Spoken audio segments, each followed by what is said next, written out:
బండి సంజయ్ గారు మీరేదైతే మాట్లాడుతుర్రో ఏదైతే భావాజాలానికి సంబంధించి మీరు గద్దర్ గారి భావాజాలం గురించి మాట్లాడుతుర్రో అది వింటేనే హాస్యాస్పదంగా ఉంది.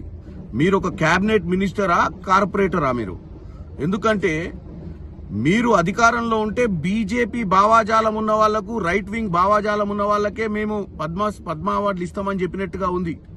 మీరు రాష్ట్రపతిని ప్రధాని చిన్నతనం చేసినట్టుగా ఉంది మీ మాటలు. ఎందుకంటే ఈ దేశంలో మీరు ఈ రోజు డాక్టర్ బాబాసాహెబ్ అంబేద్కర్ గారు కూడా ఒక భావాజాలం కోసం పనిచేసిన వారే, ఒక అట్టడుగు వర్గాల కోసం పనిచేసిన వారే. ఈ రోజు గద్దర్ గారు కూడా గతంలో ఉద్యమం చేసిన వారు, వెనుకబడ్డ వర్గాల కోసం పోరాటం చేసి పాటలు రాసిరు.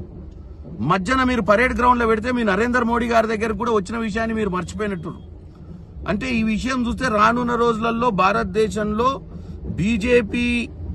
బీజేపీ పాట పాడిన వారు, బీజేపీ వంతు పలికిన వారికే అన్ని వస్తాయని చెప్పినట్టుగా ఉంది మీరు. కాబట్టి దయచేసి మీ మాటలు విత్డ్రా చేసుకోవాలి. ఈ దేశంలోనే కాదు ప్రపంచంలోనే ఒక రైట్ వింగ్ లెఫ్ట్ వింగ్ భావాజాలం ఉంటది.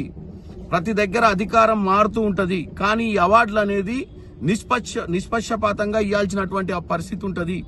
ఇలాంటి మాటల వల్ల మీరు మీ ప్రస్తుతం ఉన్న ప్రభుత్వాన్ని దిగజార్చేతనంగా మీరు మాట్లాడినట్టుగా ఉంది. దయచేసి మీరు మీ మాటలను విత్డ్రా చేసుకోవాల్సిందిగా కోరుకుంటున్నాం. మా వీడియో మీకు నచ్చినట్లయితే please like, share and subscribe.